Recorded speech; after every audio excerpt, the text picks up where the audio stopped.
I want to do bismillahi rehmanirrahim. This is called the devil's traps.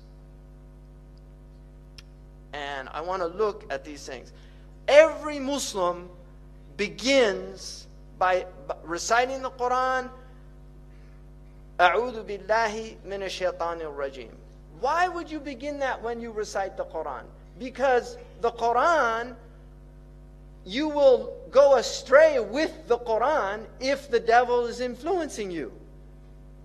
You will go astray with the Quran if the devil is influencing you. Every sect in Islam went astray based on verses in the Quran that they misinterpreted.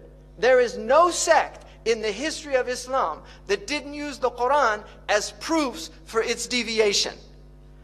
And this is because shaytaan, Ahmad Zarruq, in his Qawa'id says, no haqiqah, no reality comes into the world except it's met with its opposite. Some demonic opposite of that thing. So marriage comes into the world, it's met with zina. Clarity of mind comes into the world, it's met with confusion. And then he said, or if that doesn't work, then to pervert the reality and deviate the reality from its intended purpose. Allah subhanahu wa ta'ala says, Ya ayyuhalladhina amanu, la tattabi'u khutuwat shaytan, or khatawat shaytan. Don't follow the progress of shaytan. You see, shaytan will lead you by istidraj. He will take you step by step. This is the irbad, that you go shay'an fa shay'an. He doesn't come with all his khubth all at once. He comes slowly. I once asked my father, do you think people sign a devil's contract with a piece of paper? He said, no, it's a long series of negotiations. You compromise your values, like George Bernard Shaw, when they say that he met a woman and he asked if she would go back to his hotel with him for £1 million, £1 million. And she said yes. And then he said, what about 20 quid? And she slapped him and said, what kind of woman do you think I am? He said, we've already determined that. Now we're haggling. Once you compromise your principles, then that's it. So you just do it slowly. The first time you don't take a bribe, but then you start thinking about it. I could use that money. Then the next time the bribe's offered, you take it. This is how it works. So Allah says, don't follow the khutawat shaytan. وَمَنْ يَتِّبِعْ خُطَوَاتِ الشَّيْطَانِ فَإِنَّهُ يَأْمُرُ بِالْفَحْشَاءِ. He's commanding you to do foul things, وَالْمُنْكَرِ, and things that are naturally rejected by fitrah. Your fitrah rejects them. وَلَوْلَا فَضْلُ اللَّهِ عَلَيْكُمْ وَرَحْمَتُهُ مَا زَكَى مِنْكُمْ مِنْ أَحَدٍ أَبَدًا. And had it not been for Allah's grace and His mercy, none of you would have been purified. Because the purpose of your life on earth is tazkiyah. If you follow shaytan, he will corrupt your heart.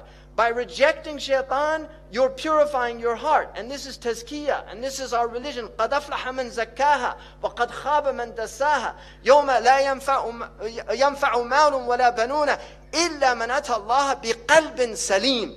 On that day, nothing will avail the human being. No benefit except the one that comes with a pure heart, with a sound heart, with a wholesome heart. So this is what shaitan wants to do. وَلَكِنَّ اللَّهَ يُزَكِّي مَنْ يَشَاءُ. Allah does tazkiyah, purifies whom He pleases, but He purifies those who struggle. وَالَّذِينَ جَاهَدُوا فِينَا لَنَهْدِيَنَّهُمْ سُبَلَنَا. Allah will purify those who struggle. So you have to do work. The Prophet said, help me. One man said to him, Ya Rasulullah, intercede for me on the day of judgment. He said, help me by doing a lot of sujood and give me some portion of your night to help me. In other words, you're going to get into Jannah only by the grace of Allah, the rahmah of Allah. But you also have to work. We believe in faith and deeds. We believe in faith and deeds. Even though iman is tasdeeq, وَفُسِّرَ الْإِيمَانُ بِالتَّصْدِيقِ.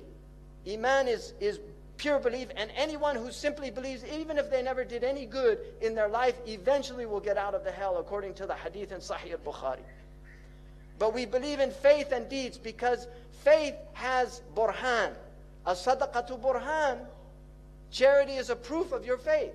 Prayer is a proof of your faith. Now, what I want to look at, first of all, is the media. When people say the media is the problem, they're right about most things. If you look, all of the research that we have indicates that media violence has increased in quantity, but it's also more graphic, more sexual, and more sadistic. This is the khutawat shaytaan. If you watch films from the 1940s, the 1930s, the 1950s, you can see it's slow. This is how shaytaan gets people. يَسْتَدْرِجُهُمْ. He pulls them step by step. These are his khutawat. You start watching films, they've introduced violence. In my country, one of the landmark films was a film called Bonnie and Clyde with, what's his name? See, people know, Warren Beatty. Yeah. There's a hadith that in the end of time, the shayateen will take forms, and they'll tell you fictional stories, and you'll say, I can see his face, but I don't know his name. It's in Sahih al-Bukhari. And there's a website of actors. The website is called, You Know Their Faces, but Can't Remember Their Names. That's a hadith. It's amazing. Sadaqa Rasulullah sallallahu alayhi wasallam. So that film was a major change in America in cinematography, because before that, graphic violence was not permitted. But this film showed blood, gore. Now that film looks tame compared to what they have out. These are the khutawat of shaytaan. And shaytaan wants violence and sex are his two, these are because they're very powerful for the human psyche. And these are the two ways that he can really corrupt the heart. This is from the United States, so I'm using statistics from the US, but